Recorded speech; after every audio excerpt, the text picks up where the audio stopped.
عايزين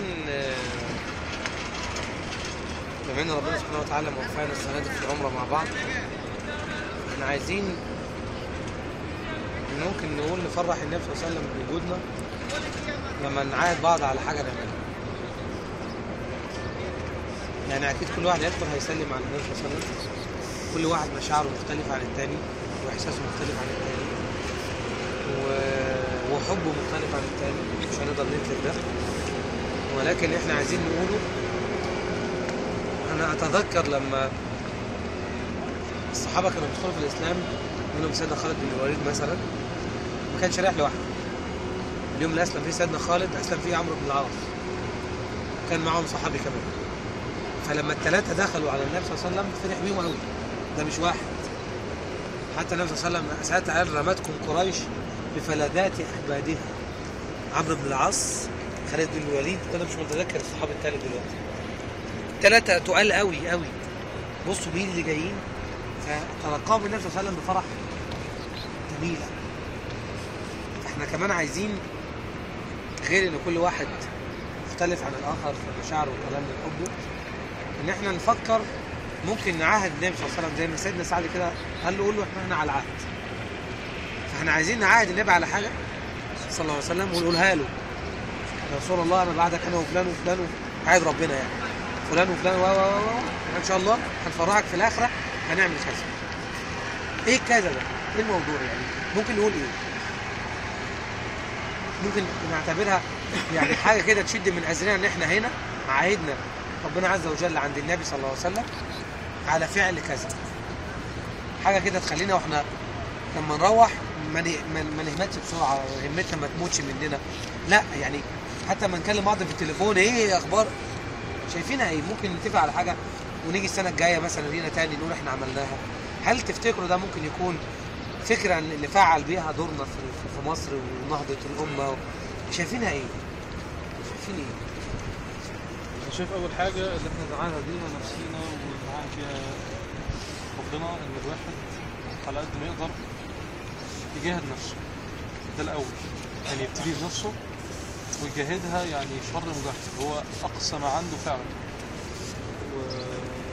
واي حاجه كان بيعملها قبل كده قبل ما يجي هنا يعاهد ان هو مش هيرجع لها تاني، دي ذنوب او اي معاصي او حاجه زي كده. دي البدايه.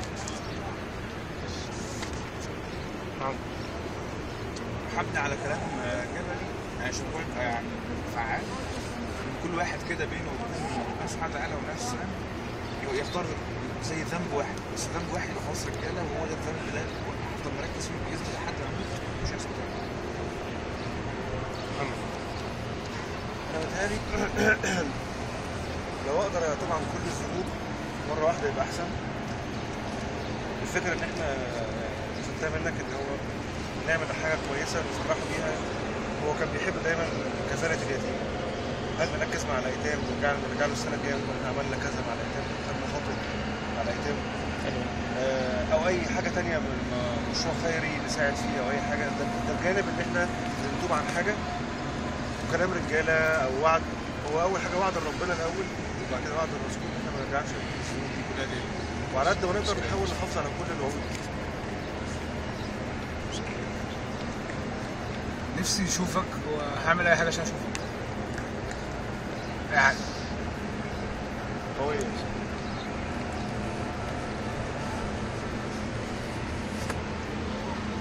سادات، انا شايف يعني اهم حاجه الواحد يحاول يعملها ان هو يحاول يوصل للاسلام نفسه.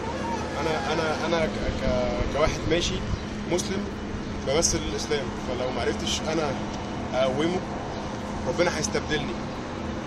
فانا شايف الدعاء دايما بدعيه اللي هو اللهم استخدمني في نصرة الاسلام ولا تستبدلني.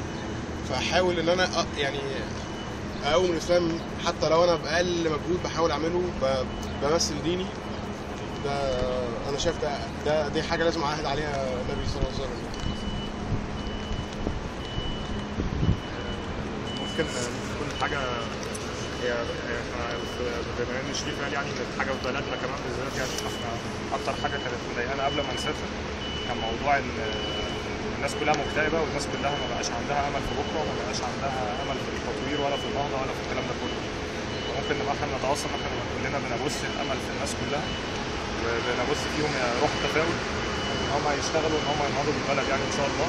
ده غير ان احنا كمان ممكن نتواصل الحته الثانيه اللي هي بتاعت الدعوه اللي احنا قلنا عليها واحنا في الاتوبيس، ان كل شهر مثلا نشوف احنا خدنا بيه كام واحد من صحابنا او من جيراننا او من الناس اللي حوالينا او في الشغل. يمكن احنا كمان يعني تلاقي لما حد بيركز ان هو ياخد بيه ناس في الشغل، ساعات بتعتبر ان في الشغل دول ليك عندهم ان انت عدد ساعات معينه وفلوس معينه هتاخدها وما تحاولش تبني معاهم علاقات دينيه. فشايف ان دي ممكن الحاجتين اللي احنا نعاهد النبي صلى الله عليه وسلم عليها يعني. نعاهد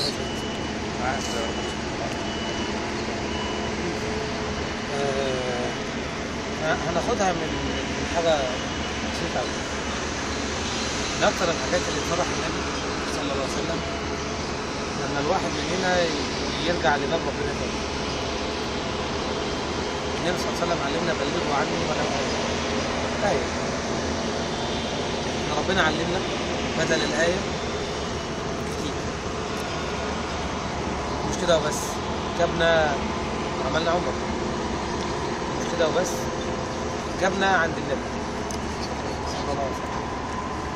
أنا عايز أقول لما سيدنا أبو بكر قدم 6 دخلوا في الإسلام، بعد كده كانوا مبشرين بالجنة. لما غيرنا من الصحابة كان بيدخل على النبي صلى الله عليه وسلم ومعاه 1 و2 و3 اسلموا. لما نعمان بن مقرن يدخل ب 11 واحد من أهل بيته، يكون أول بيت وآخر بيت في الإسلام يسلم منه 11 واحد على بعض في وقت واحد. الحاجات دي بتفرح النبي صلى الله عليه وسلم. فعلشان كده لما نيجي احنا في العمرة احنا كام واحد؟ إن شاء الله احنا حاجة و60 مثلا. بس هم دول اللي عايزين يجوا. أكيد في ناس عايزة تيجي ما عرفتش تيجي. مش علشان بس التقصير عندها من الفلوس، علشان احنا ما قدرناش نوصلهم يعني ايه عمره.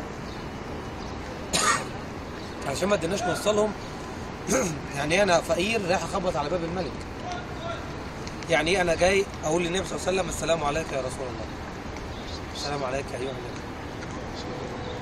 انا ارى ان المشروع اللي نتبناه ان احنا كل واحد يفكر في 5 حواليه ياخد بايديهم، والعمره اللي جايه يكون منهم 2 في ايدي داخل على النبي وساكن هم دول بتوعي.